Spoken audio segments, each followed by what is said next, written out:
America के कितने fighter jet तबाह हो गए? क्या ईरान अमेरिका पर भारी पड़ रहा है? क्या एक चींटी ने हाथी को हिलाकर रख दिया है? ये हम क्यों कह रहे हैं आज आपको बताऊंगी, क्योंकि एक नहीं बल्कि 3 फाइटर जेट ईरान ने अमेरिका के मार गिराए हैं। क्या आज इस पर मैं माइक ऑन कर रही हूं। इसी के साथ आपको बताएंगे कि क्या ईरान के सामने अब 9 मुस्लिम देश लड़ाई लड़ने वाले हैं। ईरान अमेरिका और इजराइल से तो लड़ ही रहा है, लेकिन इसी के साथ साथ जिन 9 देशों में ईरान अमेरिका के मिलिट्री बेसेस मौजूद हैं, वहां पर भी क्या ईरान हमला कर रहा है? क्या खमनई की मौत ने ईरान को मुस्लिम देशों के खिलाफ ही खड़ा कर दिया? आज इस पर माइक ऑन कर रही हूं। इसी के साथ आज इस पर भी बात करेंगे कि क्या इस युद्ध में सबसे घातक हथियार भी चल सकता है। ईरान पर हमले के साथ ही परमाणु खतरे का डर भी सताने लगा है और इसीलिए IAEA जो कि अंतर्राष्ट्रीय संस्था है, वो इमरजेंसी बैठक बुलाई। परमाणु संस्था की इस इमरजेंसी बैठक के मायने क्या है, आज इस पर भी बात होगी। क्या सबसे घातक हथियार का डर सता रहा है दुनिया पर, यह भी बताएंगे कि कैसे ब्रिटेन और फ्रांस और जर्मनी भी इस जंग में कूद पड़े, अमेरिका का साथ देने की बात कही। क्या एक तरफ नाटो, दूसरी तरफ रूस और चीन ईरान का साथ देंगे? अगर ऐसा हुआ तो ये युद्ध कितना भयंकर हो सकता है, घातक हो सकता है, आज इस पर भी बात होगी, क्योंकि रूस चीन वर्सेस नाटो हो जाएगा।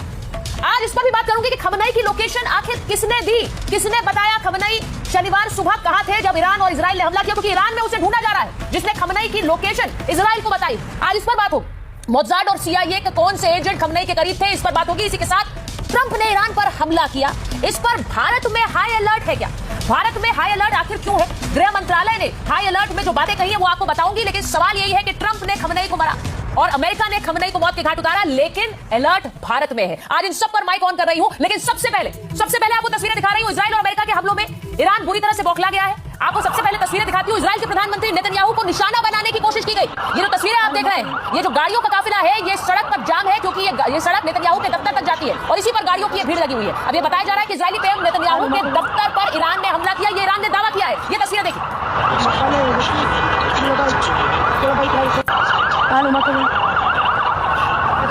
तो ये जो तस्वीरें आपने देखी है नेतन्याहू के दफ्तर के बाहर, ये सोशल मीडिया पे तस्वीरें जारी हैं और अब सवाल ये है कि नेतन्याहू के दफ्तर पर जो ईरानी हमले का दावा है वो कितना सही है। ईरान कह रहा है कि हमने नेतन्याहू के हमले को टारगेट किया, हमने नेतन्याहू के दफ्तर को टारगेट किया, नेतन्याहू पर खैबर मिसाइल से हमला किया, ये ईरान का दावा है। इजराइल ने हमले के दावे को सिरे से खारिज कर दिया है।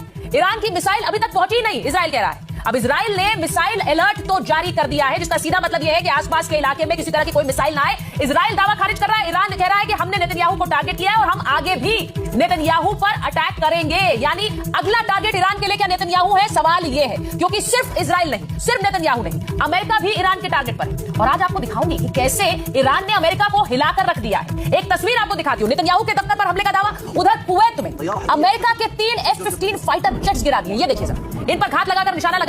ईरान का दावा है कि फाइटर जेट्स उसने गिराए। ये देखिए F-15 विमान कैसे हवा में लड़खड़ाता हुआ सीधे नीचे आकर